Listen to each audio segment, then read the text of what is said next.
Well, we're going to try that again. Hello, everyone. My name is Wes, and welcome to Coffee with Wes. Today is July the 1st, 2025. It is a Tuesday. Can you believe it's July already?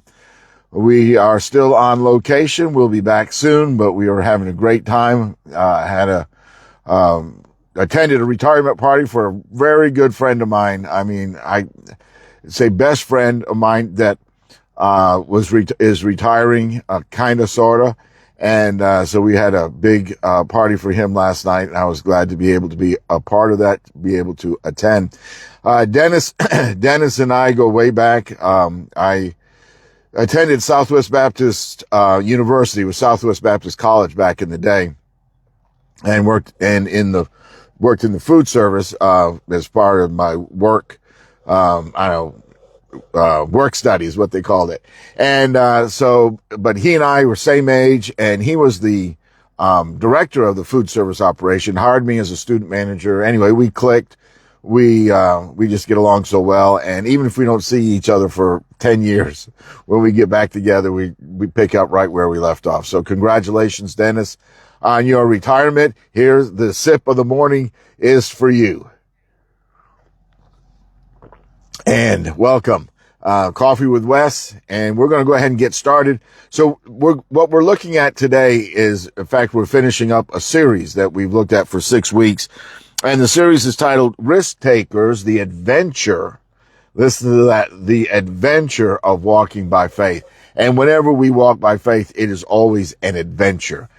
Because it's like, well, what do we do next? What comes up next? And that's the beast. I mean, that's the name of the game.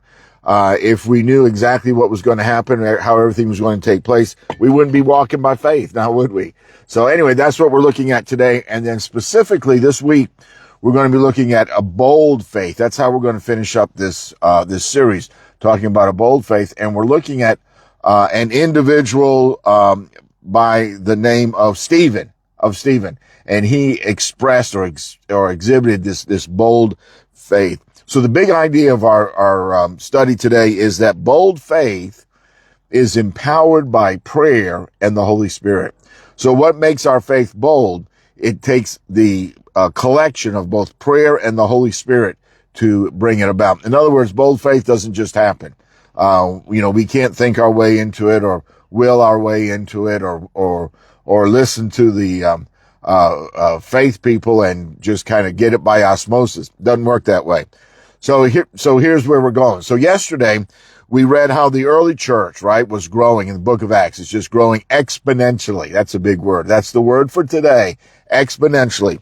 And the spiritual leaders, the apostles, they were unable to keep up with all of the needs of the people. So, when we talk about sharing our faith and living out the Christian life, there is a spiritual aspect to it and there is a physical aspect to it.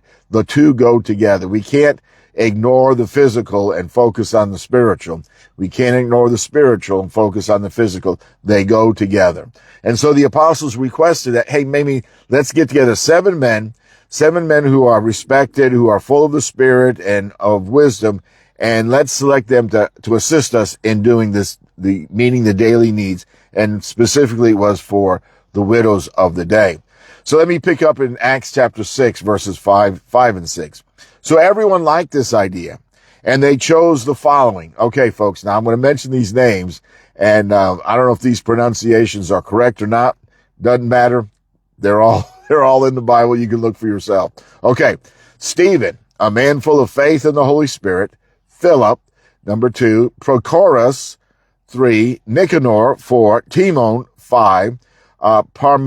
Parmenas, 6. And Nicholas of Antioch, who was an earlier convert to the Jewish faith. These 7 were presented to the apostles, who prayed for them as they laid their hands on them. So you see here that the early church didn't just appoint leaders. They didn't say, okay, you, and you. They prayed over them and laid hands on them. And by doing that, then there was no magic in that. There was no power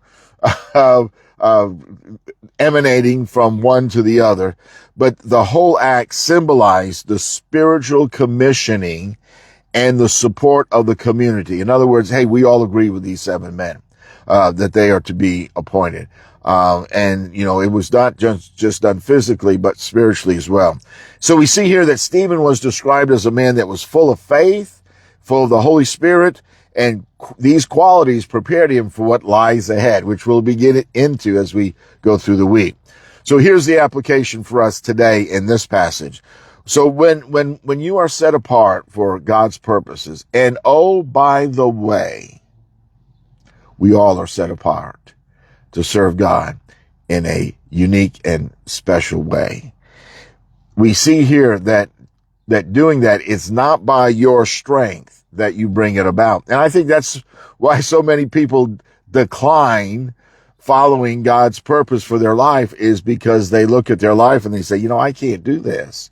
But you see, when you're set apart for God's service, God's purposes, it's not by your strength. So don't get off on that. It's not by your strength. It's by the power of the Holy Spirit that is at work within your life. So surround yourself with prayer. Pray for yourself. Have others pray for you. Pray together. Seek the spiritual strength to live out your faith boldly and humbly, as Stephen did. Okay, the closing thought for today, something to think about today. When we're talking about bold faith, you don't step out into bold faith alone. The Spirit empowers you, and the church encourages you. Boldness begins in prayer. So that's the thought of the day. And if I can add just one thing to that, the encouragement of the church. There are so many folks that think the church is passé, not important, not a priority, don't need it, nice to have in my back pocket. I can pull it out at those certain times in my life. But folks, we need the church. We need one another, because we encourage one another in doing the purpose that God has set us aside to complete. Okay, folks, have a great day. Happy Tuesday. Hope things go well for you today. Let's get going. So I'm kind of at a loss today. Routine's a little bit different, but I'm going to have a great day. I'm going to be doing a lot of good things. You do a lot of good things too today. Bye for now. See you again soon.